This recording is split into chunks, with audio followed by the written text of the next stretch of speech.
শাকিব খানের সিনেমায় যদি অফার পান আর সেই সাথে সাথে যদি নিশো ভাইও আপনাকে অফার দেয়, কোনটা আপনি লুফে নেবেন? দুটাই এমনভাবে স্কেডিউলটা করতে হবে যেন হচ্ছে আমি দুটো কাজ করতে পারি। এমন যদি হয় শাকিব খানের সিনেমাতে আপনাকে নায়িকা হিসেবে না করে ধরেন মা, খালা, চাচি, তখন কি করবেন? করবো না।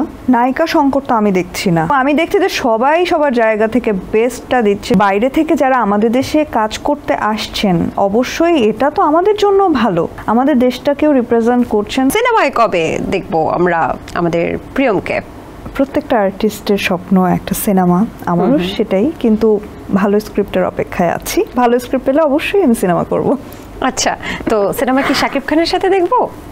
মানে সাবিলা নূরকে তো ইতিমধ্যে আমরা দেখতে পাচ্ছি নাটকের আর্টিস্ট, কিন্তু বর্তমানে সিনেমায় তাণ্ডব সিনেমাতে করছে শাকিব খানের বিপরীতে।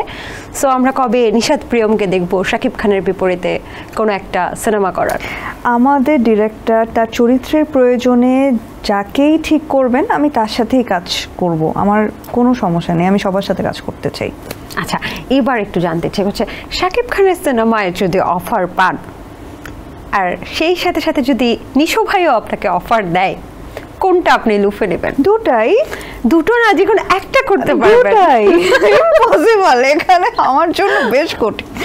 আমি দুজনকে বলবো যে আমি আপনাদের দুজনের সাথে কাজ করতে চাই, কিন্তু প্লিজ এমন ভাবে স্কেডিউলটা করতে হবে যেন হচ্ছে আমি দুটো কাজ করতে পারি। চালাক আপনি। যদি বলে যে দুটো থেকে একটা বাছাই করবেন, না আমি দুটাই করব, দুটো কাজ, কোনটা বাদ দিবেন না নাকি? না না, একদম। এমন যদি হয় শাকিব খানের সিনেমাতে আপনাকে নায়িকা হিসেবে না করে ধরেন আপনাকে অন্য কোনো চরিত্রে দিল, ধরেন মা, খালা, চাচি, তখন কি করবেন? করবো না। করবেন না?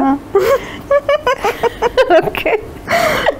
আচ্ছা, নায়িকা সংকটের বিষয়টা, এটা কি আপনি মনে করেন যে আমাদের দেশে নায়িকা সংকট? যেমন আমরা দেখি যে অনেক সিনেমায় এখন বাহির থেকে আসলে নায়িকা নিয়ে আসা হয়, বা এই ব্যাপারে আপনি কি ভাবেন? নায়িকা সংকট তো আমি দেখছি না। আমি তো দেখছি অনেক নতুন মুখ খুব সুন্দর সুন্দর কাজ করছে, যাদের সবার কাজ আমরা দেখছি, ভীষণ ভালো ভালো কাজ হচ্ছে। তো কোথায় সংকট? মানে দেখা যায় যে আমাদের ইন্ডাস্ট্রিতে, প্রত্যেকটা ইন্ডাস্ট্রিতেই অনেক অনেক মুখ আসে, অনেক নতুন নতুন কাজ করে। আমাদের নাটকের ইন্ডাস্ট্রি বা মুভির ইন্ডাস্ট্রি তো খুব ভালো হচ্ছে এখন।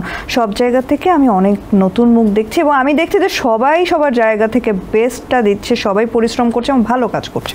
আমি সংকট দেখছি না কোথাও। আপনি সংকট দেখছেন না, তবুও দেখতে পাচ্ছি যে বাইরের কান্ট্রির যে সুদর্শন নায়িকারা আমাদের দেশে এসে সুন্দর সুন্দর সিনেমা উপহার দিচ্ছে, এটা কেন হচ্ছে?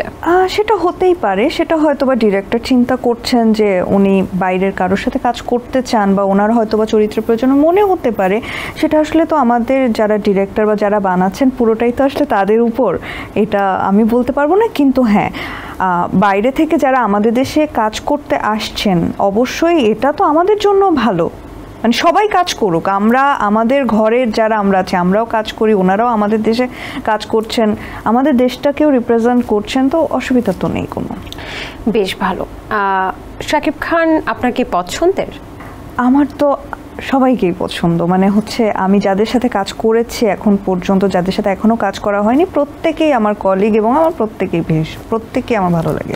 শাকিব খানের বিগত যে সিনেমাগুলো, সেগুলোর কোন ক্যারেক্টারটা যদি আপনাকে দেয়া হতো আপনি বেস্ট করতেন বলে মনে হয় আপনার, বা আপনার সাথে খুব মানাতো, এরকম কোনটা মনে হয়? আমি এই প্রশ্নের উত্তর আমি দিতে পারছি না, কারণ এটা ডিরেক্টরের উপর। সেন্সেশন ক্লাসিক স্ট্রবেরি ও কফি ভ্যারিয়েন্টে